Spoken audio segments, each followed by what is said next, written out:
佢呢杯珍珠奶茶價值48蚊。澳門冇呢啲質素嘅。第二杯就係你最中意飲嘅。可唔可以請佢先明日離開澳門揮水界？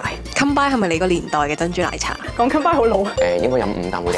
今日盲測4款真奶茶，邊款最好飲？你最中意澳門邊間真奶啊 QI 黃金真奶，佢本身嘅珍珠冇咁甜，比較彈牙啲。老虎糖，我中意食黑糖，其他嗰啲都係可以加油。個珠有啲似地下商場5蚊雞一杯嘅嗰種。我呢個好似有少少奶精味，有啲似我之前喺關閘飲過一間唔太好飲嘅，應該飲5啖會靚喎。係咪 Combine 啊？ ？Combine 係咪你個年代嘅珍珠奶茶？講 Combine 好老啊！唔係幾年前嘅事啫嘛，唔係好耐啫。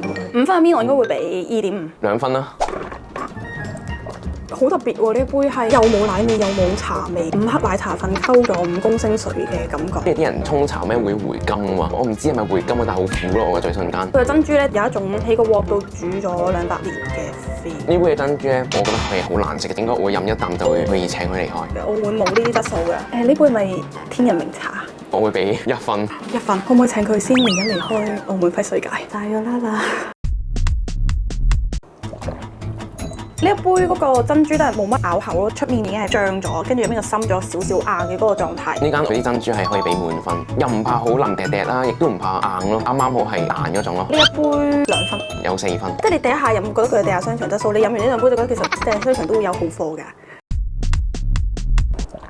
奶同茶係啱啱好平均咯，同埋呢一杯入落口牛奶好厚重嘅感覺，跟住到最後會聞到少少茶嘅香味出翻嚟咯，即係有層次感喺度。呢間鋪頭啲珍珠係4杯入邊最硬嗰一間。失去咗嗰個煙韌嘅感覺。5分嚟講，我會俾3分。今日冠軍4分，可以留喺澳門揮水界拍完嘢俾我飲繼續。第一杯係吃茶3000，佢呢杯珍珠奶茶價值48蚊。我突然間覺得都好似幾好飲喎。第二杯就係你最中意飲嘅老虎糖。我應該係去製造出現失誤，唔怪之得我認唔出佢啦。第三杯就係 KOI，最後一杯係天人茗茶。茶3000可唔可以拎走啊？唔該。如果淨係帶晒一杯的話，我會帶走48蚊，因為我會品嚐一下點解佢會價值48蚊。